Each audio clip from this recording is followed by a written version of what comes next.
I'm your friend, Dr. Charles Apoki, and we are doing this live broadcast. I saw people at the National Stadium, football fans at the National Stadium, destroying the infrastructure. A lot of people have postulated that it's those they gave free tickets to come in. But what you saw between the fans and their reaction to the loss of the match to Ghana is a reflection of the situation we are currently in Nigeria. I want to talk about desperation. Desperation is a state of hopelessness. It's a state of helplessness. It's a state of hopelessness, helplessness that leads to recklessness. People want to achieve something, they are not able to achieve it, they are hopeless about it, and the resultant effect, it creates desperation. Before somebody can be desperate, usually they are passionate about what they desire. Very passionate. The passion might not necessarily be out of the desire to do good. It might just be as a result of self-aggrandizement. I've looked at why is it that Nigerians are a desperate people. I was watching vehicles leaving Ukraine towards the Polish border or towards the Romanian border. Even at times of war, they were driving in a straight line. Nobody left the line. This was an issue of life and death, but they were still driving in a straight line. There was no rush. I recognized that at the train station that there was a large crowd and there was pushing and shoving, and the truth of the matter is that if that situation at the train station had happened at Ojuelegba, the number of people that would have died from the stampede would have been more than those killed by Russian bombs. If it had happened at Ariaria Market or at Onitsha, that there was the need to escape and the train was there and that crowd was there, the number of people that would have died would have been much more.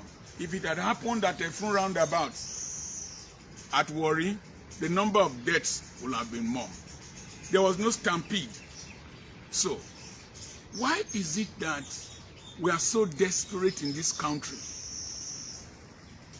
I have been reflecting and I have been thinking backward. I suspect that it was a deliberate attempt from colonial times, even from pre-colonial times, to deliberately create scarcity, insufficiency, inadequacy, so that a privileged few can get allocations and resources and privileges, and then the other individuals who are not getting these resources and privileges will struggle to belong to that class. And it went from the colonial period, came to post-independence, and then we Africans, Nigerians, who took over governance, amplified it. You find out that in Nigeria, you deliberately underplan. They deliberately underestimate the population of people who would demand a thing. They deliberately hoard things. They deliberately weaponize poverty.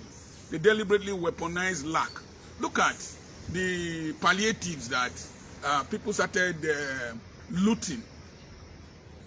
The materials were brought to be distributed during the the lockdown of COVID.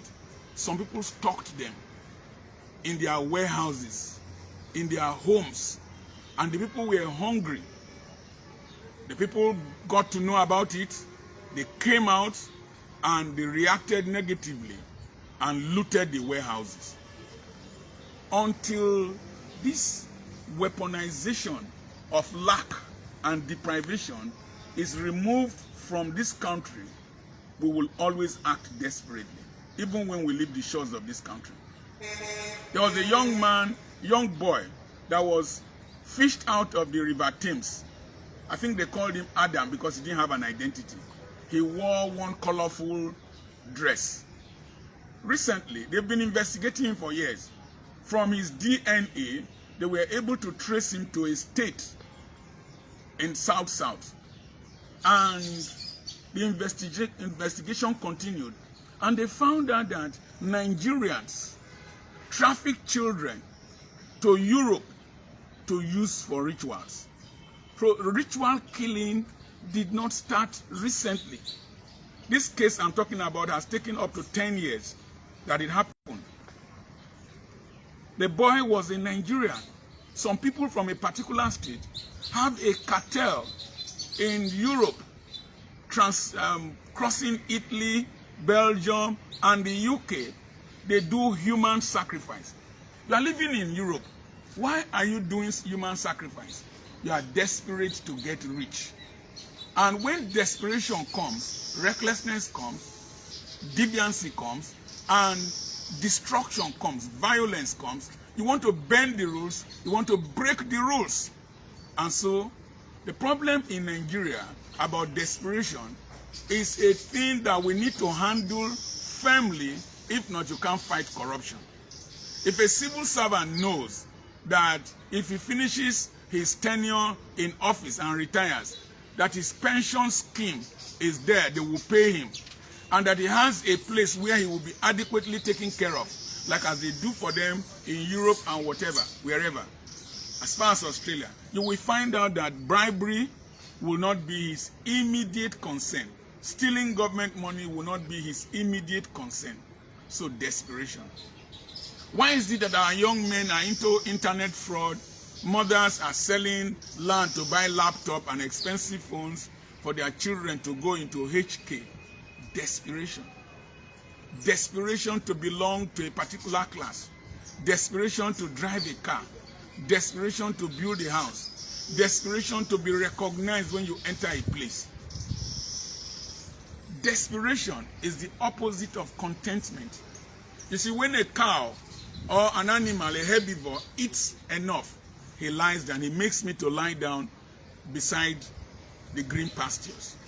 Animals that are well fed don't wander. The reason cattle Fulanis are moving all over the place is desperation.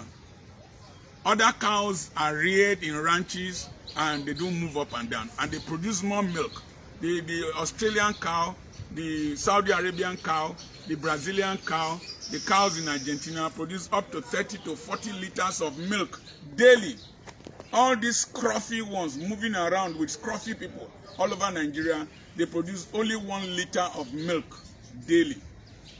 So, desperation. Desperation, you like a girl so much, and you are not making any headway in in winning her consent, then you rape her. Rape is criminality, and it's as a result of desperation. The desperation in Nigeria, that's why people cheat in examinations, because we see certificate as the only way to attain recognition and employment in Nigeria. That's why young girls have sex with lecturers. That's why the lecturers have perfected it to sleep with people's daughters just to pass them. Desperation. Desperation is why we rig elections. You make the forms the forms the money they need to pay to collect forms to be so expensive. You make elections to be so expensive, make the office so lucrative that people are so desperate to win the elections. As a result, they must rig, they must kill. Donald Trump was desperate to remain in office, and that's why you saw what happened in the Capitol Hill. So desperation will reduce the humanity, the divinity in you, and you start behaving like an animal. And sometimes it's deliberately weaponized. And you see, desperation comes because you feel you must have it. You have an entitlement mentality. You feel you must belong to that class. You feel you must have what your mates are having. Listen, the truth of the matter is that anything that they tell you congratulations for, if they tell you congratulations, it's a burden. If they tell you congratulations, it's a responsibility. If they tell you congratulations, it will take efforts.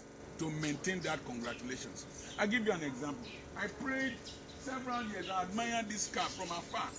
I prayed for 5 years before I got it, and I bought it. The first few weeks, oh, we were so excited. 2015, so excited. My driver then would say that we will arrive at a ceremony with this car when we just do this and do that, just pose. Listen, after about 1 month, 2 months, I got tired of it. That thing you are desperate about, you will get tired of it. Now the thing is parked here. The engine needs to be replaced. It's going to cost me 900,000 to replace it. 900,000. So that thing you are desperate about, you are desperate as a side chick to remove the wife at home so that you can come in. Come in. You will discover that marriage is like pepper soup. It will be hot. You will blow your nose. You will shed tears. You will need to be washing the man's clothes. Don't be surprised that the man will start beating you after some time. You are desperate. That's why you are going into prostitution. Desperation. You want to eat barbecue fish. You want to bam with the big boys. Then after some time, you'll be running kitty kitty. You'll be running kata kata. Because when you finish, you will find out that you are exhausted. You are fairly used. When I got this car, oh, we are so excited, including the person video recording now. Ah, doctor, finish the car so that we can start using it. Finish it so that we can start using it. He's tired of driving. When I tell him, let's go, he's tired. Me too. The excitement has gone. It's responsibility. I recently needed to open the engine, correct some valves that were spoiled because it was not firing. Responsibility. The excitement is gone. It's now responsibility. To buy 6 liters of oil at this time, buy 6 plugs, it's a lot of money. This engine here is about 1.something million naira. Every congratulation you are aspiring to get will become a burden. A young boy drove a GLK, killed 3 people, ran into Agofure Park along the expressway, killed 3 people, ran into Agofure Park. He wanted to buy a GLK. He was seeing his mates driving GLK. You must drive GLK. Even if you don't know how to drive it well. You have killed 3 people. In a decent nation, you should be in prison. You should be charged for manslaughter and remain in prison for a while. What's the desperation? I have learned to be calm about life. I've learned to live with the minimum I have. I am the eldest and oldest grandchild of Apoki. I'm supposed to be the head of the Apoki family. And we had so much land. And my younger ones were selling. I was not desperate to go and sell with them. In my mindset, I will buy other ones. I will buy from other people. If I had gone there, we will fight over land. Why must I fight over my grandfather's property when he was not as educated as myself? He was not exposed like myself. He wasn't a medical doctor. If he could own such properties, I will buy my own at my own time. You must not get it now. You must not get it now. Some of the things that cause problems in marriage, I've learned to do without it. I can never quarrel with my wife because of food. Never. Food, never. I can never quarrel with my wife because of sex. Never. I'm not desperate about it. I have other things that give me orgasm. Somebody called me from Russia yesterday. I was so excited. People call me from all over. People send me text messages and send me that on WhatsApp. I'm so excited. The message I preached on the reality of aging, they were relaying it on Wazobia FM in Kano. And they discussed that message for 2 hours. And somebody, a resident in Kano, put his phone over the radio, and I was listening to people discussing about the way we bury people in Nigeria and the reality of aging. That gave me joy. It increased my spirit. It's more than having sexual relationship with my wife. In fact, I'm not desperate for any person's body. That's why I don't do adultery. Because when you go and you sleep, that 5 minutes is cheap, but the consequences are very expensive. It might destroy everything you have labored to do. I'm not desperate about money with my wife. Some of you know the school we run there. I don't know how much they earn there. It doesn't concern me. I generate my own money, and in fact, I give them money. desperation. Why must you become a governor? Must you become a senator? Are there no other persons? Greed is part of desperation. Selfishness is part of desperation. Entitlement mentality is part of desperation. You are a pensioner, you will earn one pension where you work for a ministry of works, you become a governor, you will earn pension, they will build 2 houses for you, one in Lagos, one in Abuja, one in your state capital, if you are from any state, and then they build one in Abuja, and you want to become a senator and earn another portion, another pension. Are you the only person in this country? Are you the only person in this country? Let me go back to the football match. You discover that these young men went into this field. They must have watched their team. The team did not play with enthusiasm. Unlike in those days, I remember one of the matches we played. We were down, and Taribo West was coming from the dressing room. He was speaking in tongues, I suspect, with his hair like a warrior. Kano Wankwa and the rest of it. And we won that match. People went into the streets, they were dancing naked at Aba when we won that trophy. I heard this once when I don't watch Nigerian matches from Philippo some good time. I don't want to die of heart attack. I don't watch Nigerian matches. Football is the only thing that unites Nigeria. Football. And you brought these young men here to the stadium looking for something to give them hope. Give them hope. Then you brought people who were playing like pregnant women, sluggishly. And then they lost. And the boys, that little hope they had, and the passion they have for football, they got angry and started destroying. A simple question: must we go to the World Cup? I know we will have needed money. Maybe we'll take a loan from China to go to the World Cup. Must we go to the World Cup? There were countries in Africa that did not qualify. One small country, I think, defeated Italy recently. Did they fight? Must you go to the World Cup? If we won the World Cup, will it bring food to your table? Why were you destroying public property? If you don't gain a thing, must you kill somebody for it? Must you destroy another person because of your appetite, because of what you do? I have learned to be relaxed. I don't run a church. The reason most pastors do fake miracles, you go and bring one woman whose hand is stretching, then you pretend to be a magician. La la la la la la, watch it, watch the camera. Then the wicked woman will stretch her hand. Why? You want the church to grow. Must you have a crowd? Must you have a crowd? Because the crowd will translate to offering. What was the size of Pa Elton's church in Ilesha? Pa Elton mentored Idahosa, mentored Emiko, mentored several people. Did Pa Elton have a big church?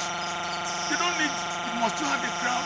This message I'm preaching here, I did one about beggar here, 50-something thousand people have seen it. I did one at the back of the Hilux, 400 and something thousand people have seen it. It has reached 800 and something thousand people. That's how many times the size of the stadium in my city. I told somebody this morning that my members are in this phone. My church is in this phone. They give me offering in the phone. Must you wear bone straight? Must you buy that dress? Oh, somebody made a dress for me. Very expensive dress. And I sent it to the laundry. Why did you send it to that laundry? They will use one kind of soap to wash it. They should do this. Cloth that I sweated on, that got dirty. If that cloth was that expensive, it should be washing itself. I must not wear that dress. I must not wear that shoe. I must not wear that ring. I must not tie that wrapper. I must not do that ceremony.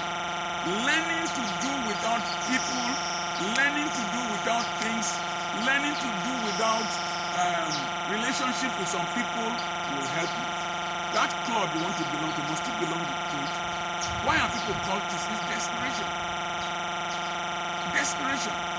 Why do you join secret societies? Desperation. The truth of the matter is that godliness and contentment is great gain. You must not have it. You must not have it. You must not have it. How many of my children are here? You must not have it. Look at this big house. Look at this big house. Look at this big house. This big compound. I only sleep in one room. I only sleep in one room. Look at this. When we started living in this one first, it was so exciting. We took pictures, posted on Facebook. Now, to clean this house is difficult. I feel very sorry for my wife. I sleep in only one small place with her. Wake up, come out. It's like somebody told his father that he will not stay in his house, that the house looks like a museum. How many of my children will come and stay here? All the effort to build a big house. I know somebody who sold his big house and packed to an estate where he could live with people. If not for people I'm calling to come and help me do this. Children, this, marriage, that. Brethren, most of the things we fight over, there's only one constant that will remain with you. It is your relationship with God. It is your relationship with God, your friendship with our Lord Jesus Christ, and the focus on where you are going to. All these we will leave them. Everything will expire, and everything will be consumed in flames in future. Be contented. Don't be desperate. There's nothing you must have. There's no place you must be to. When I bought my first car, I woke up by 2 a.m. to go and look at it. Oh, now me buy motor. I have bought several. I have sold several. It does not change me. What gives me joy is my relationship with God. I pray that this message will register something in your mind, and you will learn to live a simple life, live a life that is focused on Christ, focused on your purpose, and have peace of mind. I remain your friend, Dr. Charles Apoki. God bless you until I come your way again. Remember to share this post